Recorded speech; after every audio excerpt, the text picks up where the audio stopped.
بين يدي رحمته وأنزلنا من السماء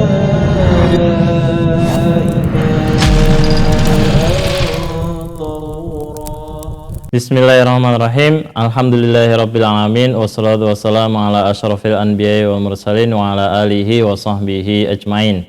Allahumma alimna ma jahilna anfa'na bima 'allamtana warzuqna ilman nafi'an ya rabbil alamin. Rabbi shrah li sadri wa yassir li amri wahlul 'uqdatam min lisani yafqahu qawli. Tsumma ma ba'd, uhayyikum jami'an bi tahiyatil Islam, tahiyatan min indillahil mubarakah. Assalamualaikum warahmatullahi wabarakatuh.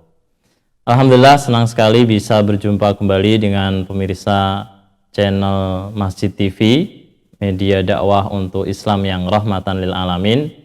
Pada kesempatan kali ini kita masih membahas putar membasuh kepala dalam wudhu.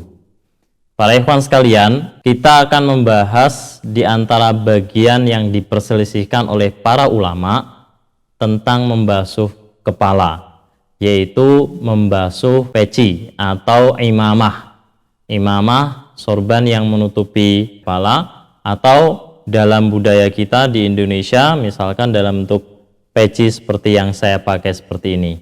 Nah, bagaimana hukumnya saat kita berwudu dan tiba pada bagian kita membasuh kepala dan kita menggunakan peci seperti ini atau imamah, sorban seperti a'agim misalkan, ya, apakah kita harus melepasnya terlebih dahulu kemudian kita membasuh kepala, membasuh rambut, atau kita tetap menggunakan imamah, ya, kemudian kita membasuh imamah, ya, atau kita membuka sedikit, ya, bagian dari kepala kita yang tertutup peci seperti ini dan membasuh bagian yang terlihat seperti ini. Nah, para ulama berbeda pendapat tentang itu.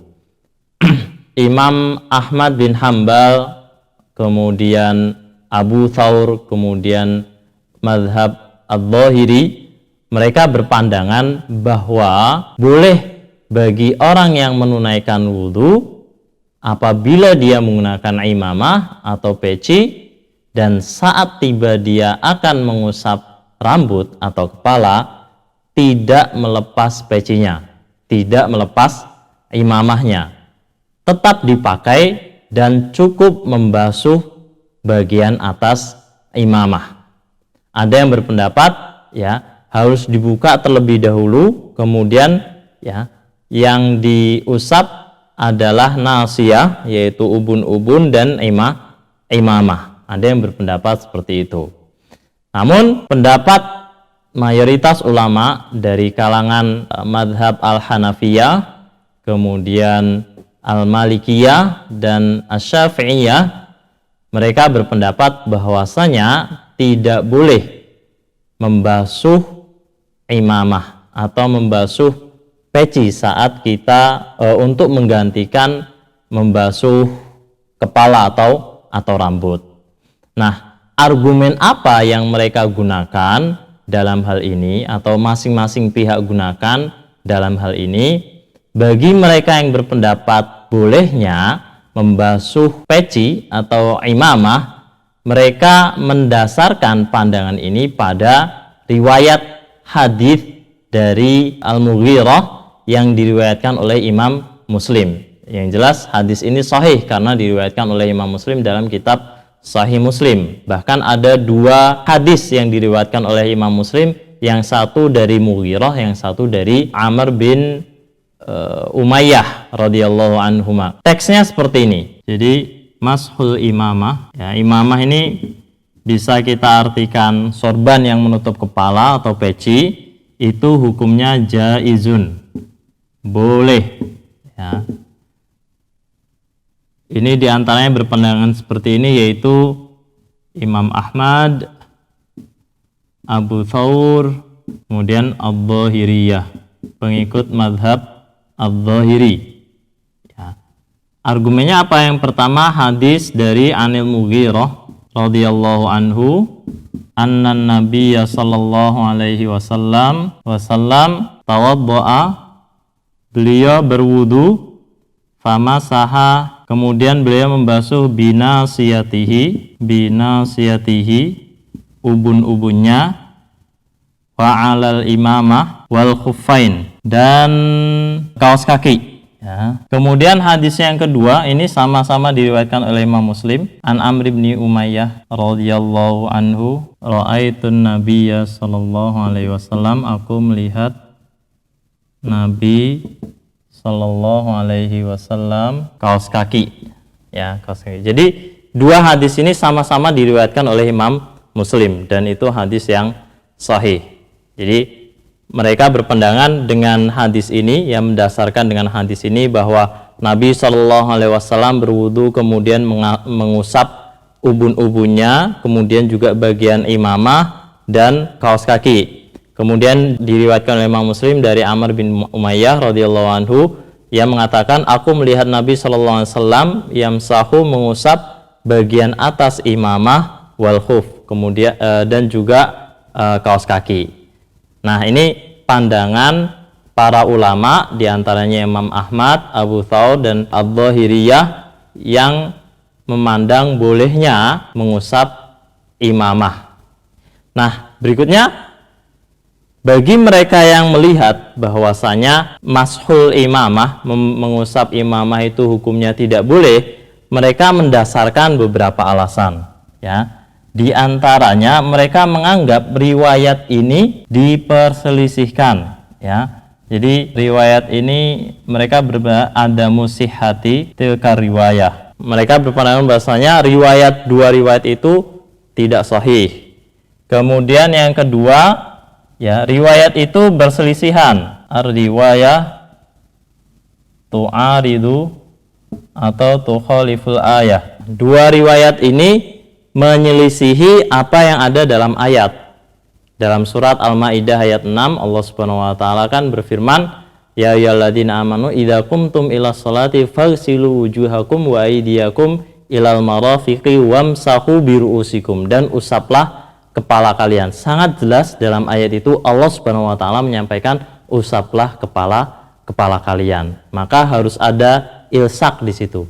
Kata bi, ya, bi menurut Abu Hanifah itu mengharuskan ada bagian yang menempel antara yang mengusap dan yang diusap. Ya, apabila ada imamah, ya, maka bagian kepala itu tidak bersentuhan dengan tangan yang mengusap karena terhalangi oleh imamah.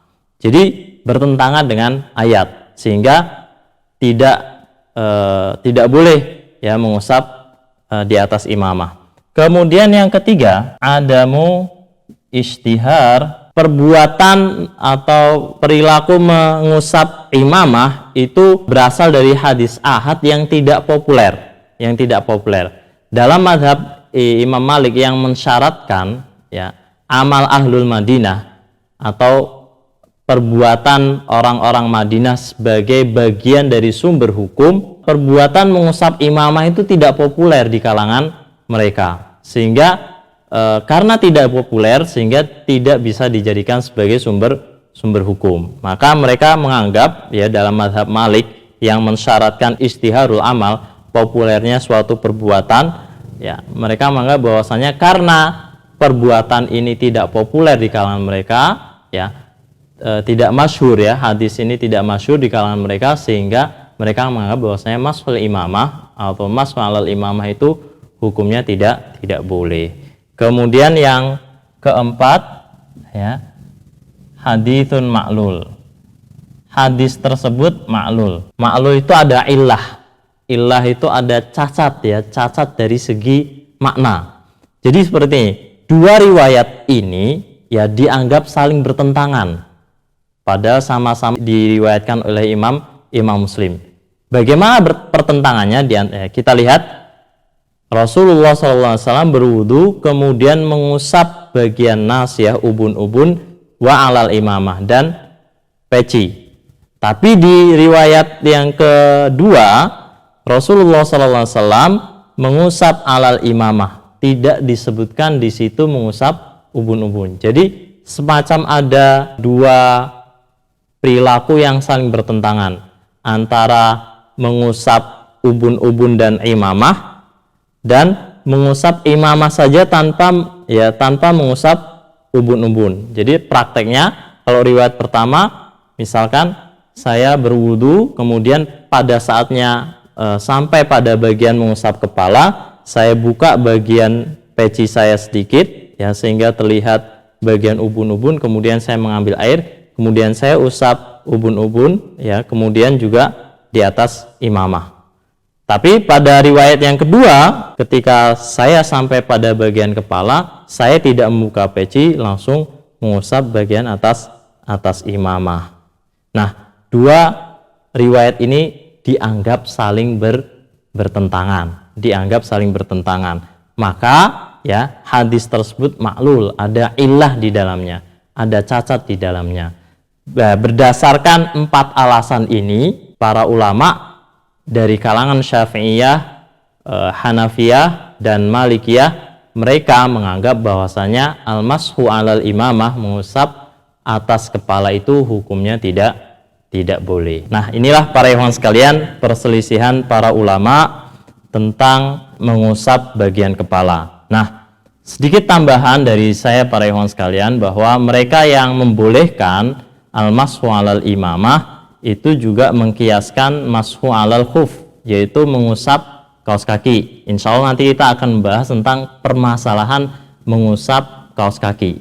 Nah, di antara syarat yang diharuskan bagi orang yang dibolehkan untuk tidak melepaskan kaos kakinya, hanya sekedar mengusap kakinya saja, itu kan dia harus mengenakannya dalam keadaan suci. Ya, dalam keadaan suci. Misalkan saya berwudu, kemudian saya mengenakan kaos kaki, ya, kemudian saya batal, kemudian ingin berwudu lagi, maka saya tidak perlu melepas kaos kaki saya, cukup saat saya akan mencuci, ya, atau sampai pada bagian mencuci kaki, saya cukup mengusap bagian atas kaos kaki saja yang menempel di kaki saya.